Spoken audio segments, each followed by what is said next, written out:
Hey everybody, Raven here, and in recent times I've gotten a number of emails asking to explain how silver coins have lost their numismatic value to silver price.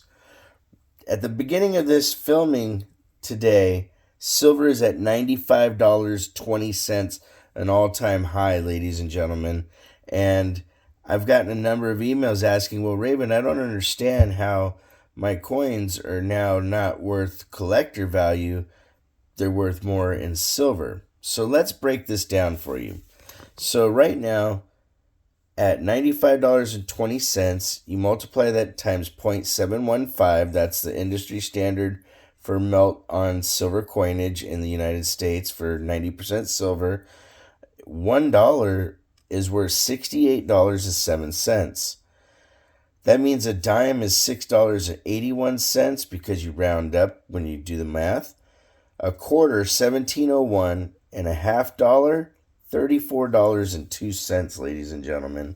So let me show you a prime example. Now, this right here is a really nice 1964 uncirculated Roosevelt, and it's a great coin, but it's not graded. It doesn't hold a value that would, make it become a graded coin. But if we look here in our red book, a 1964 Roosevelt and an MS-63 is worth $3.70. An MS-65 is worth $9.50. Now, some people might say, well, Raven, that's a beautiful coin. That might be a 67 or whatnot. That really doesn't figure into how silver in rolls and stuff are sold.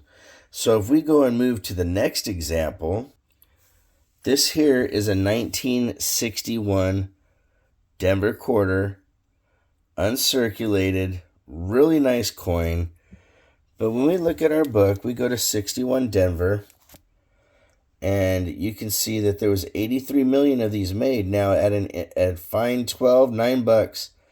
That $9 goes all the way to MS-63, where it jumps to $9.25. Now, if it gets an MS-65, you're looking at $30, but you're talking $45 just to get it graded. And this quarter here is definitely at least an MS-63. It might actually get an MS-62. It might get higher. Grading is very subjective. So right now, a quarter is $17.01. Ladies and gentlemen, that really illustrates how for the dime and the quarter, especially modern, that the collector value of $9 isn't there. Now, when silver was literally, $30 for $1 face in melt, then yeah, it still held up because the quarter was worth $9, or it in the book worth $9.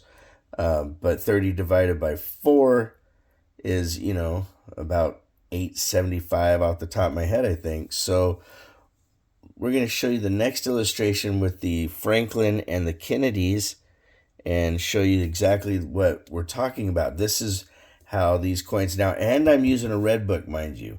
If you use a gray sheet, the rosy dime's not even in the gray sheet, and these valuations go even less because red books are considered retail high value. So let me move on to the Franklin half. All right, so this is a 62 Denver uncirculated Franklin half. And again, if we go to 62 Denver and we go across an AU is $20. It doesn't hit until MS-65 is 40. MS-63, which more than likely that would probably grade at, is $24. So right now you can see that $34.02 for a half dollar has taken away that numismatic value, and silver in the coin is actually worth more than the actual coin itself. Now with the Kennedy half, we're going to look at this 64 here, and that is the first year and only year that they're 90% silver. And this one is a Philly. Very nice coin. So if we go and look in the book, 1964. MS-63s were $19.50. An MS-65 is $29 at high retail, ladies and gentlemen. Now, if you get a 66, it jumps up to $70, but $29 at an MS-65, and an MS-65 is considered a really high-value coin. Now, take that in mind that $34.02 is substantially higher than $29 that we see in the book.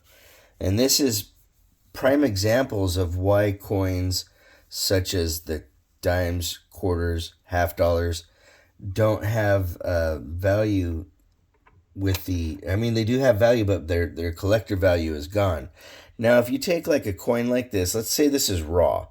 Let's say this is an 1881 Morgan silver dollar. Beautiful coin, of course, when it's graded like this. But let's just imagine that this coin is in lesser condition. Let's say it's a VF 45 or VF 20, somewhere in there. And we're going to illustrate that to you in this next item now. Hold on one sec. Okay, ladies and gentlemen, so if you take the current spot price at $95.20 and multiply it by 0.7734, because there's a little over 3/4 of an ounce of silver in a silver Morgan dollar or a peace dollar, that's $73.63 just in melt value. Now, if this coin here, this 1881S, beautiful coin, is literally a VF20, it's worth $49. EF, so extra fine $40, $50, AU 50, 55, and even at an MS60, $70, ladies and gentlemen. It's not until it hits a 63 that it goes to 85, and that is another example of how even Morgan dollars, now granted this one's worth quite a bit more, but for example purposes, how even Morgan dollars that are considered, coal and whatnot, are now worth almost $74, ladies and gentlemen, when you can look at this book here and see an entire run. Now, there's better date coins in here that are still going to hold their value. The 190 for the 1878cc at a VF20, that's always going to hold, but you have 1879, $60, 1879S, $49, 1880, 49, and so on. I mean, this goes on for quite a while with the Morgans. That the prices for collecting certain things have literally been lost to the price of silver. If you like videos like this, let me know in the comments down below. If there's something you want to see, make sure you let us know as well, because we're always looking for new ideas. If you want to correspond, it's ravenhawkcoins@gmail.com. Our P.O. Box is 721296, Norman, Oklahoma, 73070. Like always, please make sure to take care of one another. We'll see you real soon. Ravenhawk Coins, have a great day.